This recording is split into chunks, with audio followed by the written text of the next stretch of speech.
स्वातंत्र्य झाल्यानंतर प्रबलित राहिलेला हा प्रश्न, पूर्वी फार आमचा चंदगड विधानसभा क्षेत्र हा बेळगाव जिल्हा होता आणि आता ती बेळगाव जिल्हा कर्नाटकची उपराजधानी झालेली आहे आणि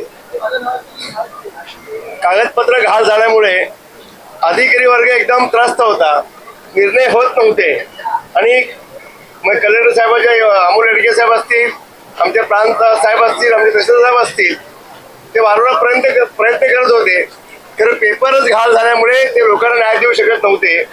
असा हा अतिशय गंभीर प्रश्न राज्याचे सक्षम असे मुख्यमंत्री आदरणीय देवेंद्र फडणवीस साहेबांच्या मी वारंवार कानी घालत होतो. 4 वर्षापासून माझे प्रयत्न सुरू होते आणि हे झाल्यानंतर आज माझ्या स्वामी प्रतिष्ठानच्या माध्यमातून 5,000 लोकांचा प्रश्न मार्गी लागला होता आणि आता 22,000 हेक्टरचा प्रश्न हा अतिशय गंभीर होता आणि त्यावेळीच आज राज्याचे कणकर असे महसूल मंत्री आदरणीय बावनकुळे साहेबांनी त्यांनी ऐतिहासिक निर्णय बरेच घेतले आता आल्यानंतर. तर आमच्या चंदगड विधानसभेमधला हा सुवर्ण अक्षरांनी लिहून ठेवावा असा हा माझ्या शेतकरी कुटुंबासाठी हा प्रश्न होता, तो मार्गी लावला. त्यांचं पूर्ण चंदगड विधानसभेच्या तर्फे आम्ही मनापासून त्यांचं खूप खूप अभिनंदन करेन.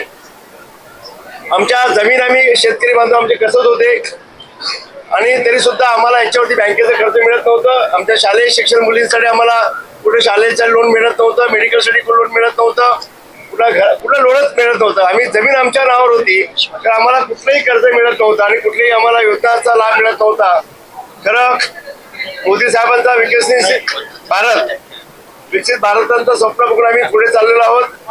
राज्याचे मुख्यमंत्री आदरणीय आमचा दैवत देवेंद्र फडणवीस साहेबांच्या माध्यमातून विकसित महाराष्ट्रच्या दृष्टीने हा वाटचाल चालू आहे.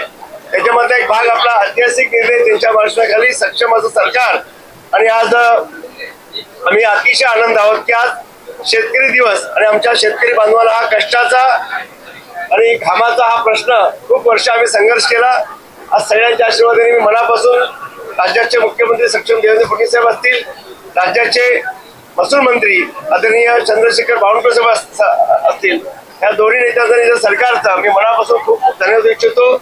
आणि मी एवढं सांगेन की चंदगडवासीयांसाठी अतिशय मौल्यवान भेट ही चंदगडवासींनी दिलेली आहे. यांचा आम्ही चंदगडवासींच्या वतीने खूप खूप धन्यवाद इच्छितो आणि असंच सरकार आपल्या पाठीशी राहील आणि जे शब्द मी वारंवार 4 वर्षापासून त्याचा पाठपुरावा करत होतो आणि आज त्याला यश आलं, खूप अतिशय आनंद होतो आणि मी अतिशय खूप आमच्या चंदगडवासीतर्फे आम्ही खूप आज चांगला दिवस आहे आणि असंच आमच्या मतदारसंघात कामं व्हावीत हीच अपेक्षा.